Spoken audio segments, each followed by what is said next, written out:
Night one for the Philadelphia Eagles brought Jahad Campbell, the Alabama linebacker slash edge, to Philadelphia. Night two, just one player, Texas safety Andrew Mukuba, and then the Eagles traded down twice in the third round to get back into the fourth round.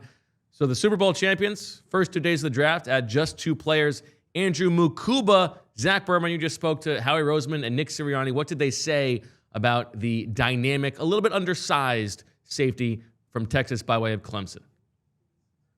Yeah, it was the versatility of him that really jumped out, and then the mentality as well. But when I speak about the versatility, Howie Roseman noted that this is someone who can play down in the slot.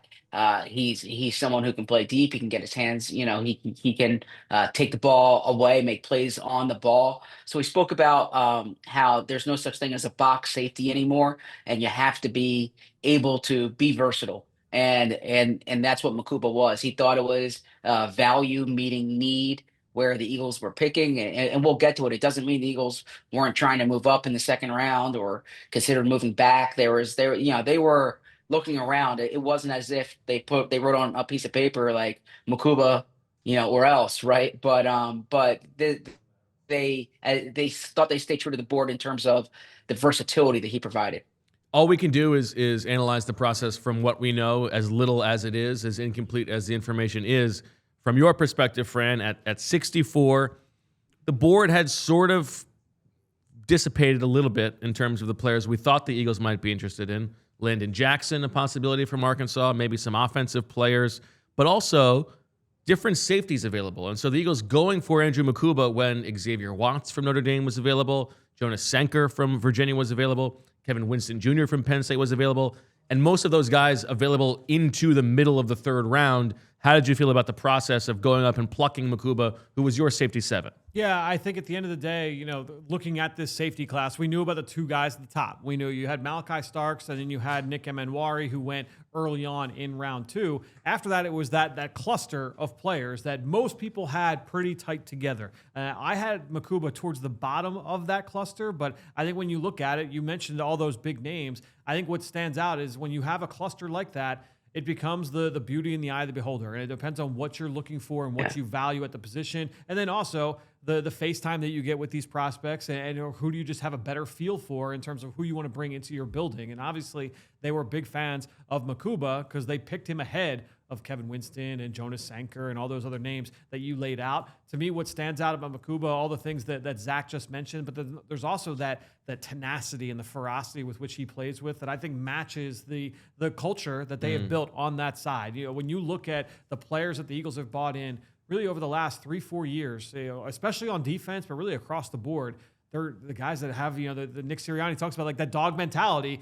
That is present with all of these picks. When you look just at the profile on these players, you think of Nolan Smith and Jalen Carter and Nakobe Dean and again like Sidney Brown was this way. All these guys on that side of the ball, they have that tenacity, they have that toughness. And so when I look at at Jonas Senker and I look at Xavier Watts, I look at some of these other guys. They don't quite have that same level of oomph, when they come down from depth and run the alley and try and defend the run that way. And he's also still has that athleticism. I think he's a better athlete than Kevin Winston from Penn State. He's got a cleaner profile from an injury standpoint than Kevin Winston. So I think that when you just look at it on a whole, I liked Senker overall more. I thought he was a more well-rounded player. I would argue that Xavier Watts has better ball skills than anybody there and it took the ball away at a higher level. But he wasn't the athlete, and he wasn't as consistent as a run defender. And so there's give and take with all those players, and it just comes down to who do you have the best feel for at the end of the day. Howie Roseman in that press conference specifically calling out his ability in coverage. If you play safety, you need to be able to play in coverage. Yeah. That was one of the sticking points.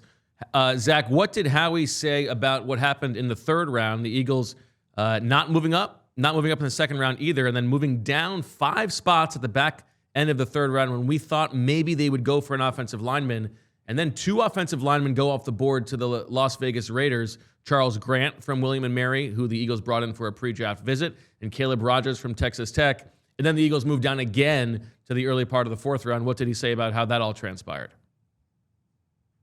Yeah, he said that they were looking to move up in the third round, and they couldn't really find that sweet spot.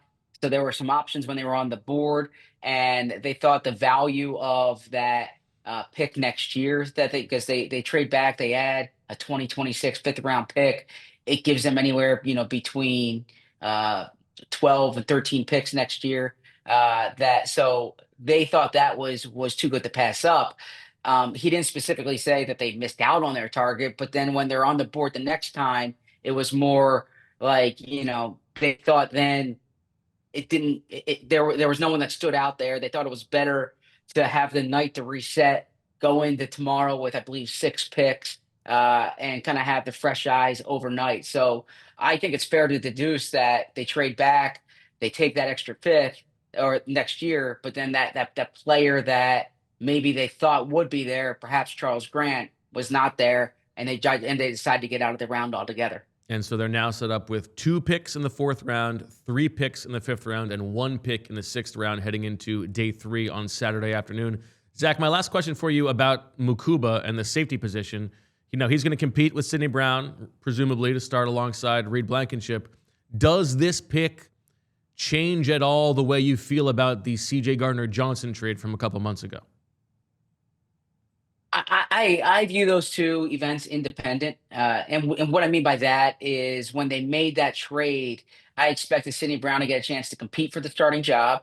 And I thought they would bring in competition. I thought it was going to be a mid-round pick and then potentially a veteran free agent after the draft, like perhaps a Justin Simmons or someone like that, after they had the chance to reset. When the fact they took a safety at 64 might change the equation. But no, I think that was more of a cash question as opposed to like an evaluation of maybe Gardner Johnson and how he fit in that secondary. I think if you gave the Eagles truth serum, Gardner Johnson was a good player for them, was productive, and whoever they're starting next year, I don't think it's going to be as good as Gardner Johnson. But I think that was a cash determination. But I do think too that there's a part of this where they're going to have to figure out, they're going to have to look back and say, could they have done more to potentially trade up in the 2nd round when there was a potential 1st round safety who had fallen out of the 1st round? And I did ask Howie Roseman about potentially trading up in the 2nd round because they've had success in the past moving up in round 2. You look at Dallas Goedert. You look at Cooper DeJean last year when there's a day 1 target who fell. And his answer was interesting. He said they had a list of guys. They were looking to do it. The price was too high from where they were. And he said the 2026 picks that they had just wasn't enough to get them up, like perhaps it might have been. So I don't know if Nick Emenwara was a target, but certainly the safety position, I don't look at it as like they're set there right now, even with Mukuba. Fran, anything else you feel like you wish the team had done on night 2 of the draft? No, I mean, I think that, look, was this the ideal outcome? Probably. Certainly not, right? I think that you would have liked it if there had a little bit more pop, but at the end of the day, I think it's a lot of factors at play here, right? You can't make up who's on the board. You can't make up who's on the board. The quality of this class is the quality of this class. The value just wasn't great, and I think that determined the trade down. They couldn't find a partner to be able to move back up at any point. I think it kind of is what it is. All right, so the Eagles head to... Go ahead, Zach. Yeah. Oh yeah, no, I do think though this is the challenge of winning the Super Bowl. Yeah. In that you're at the bottom of every round, and it's harder to move up than it is if you're in the middle of a round, right? It's just the reality of the situation. Yeah, not every year that you can go to the Super Bowl and then draft Jalen Carter 9th overall, like the Eagles did a couple of years ago. The Eagles armed with 6 picks on day 3 of the draft. We'll have you covered throughout the entirety of rounds 4, 5, 6, and 7 on the PHLY Draft Show with Fran Duffy and Zach Berman and myself, Bo Wolf. We hope you join us.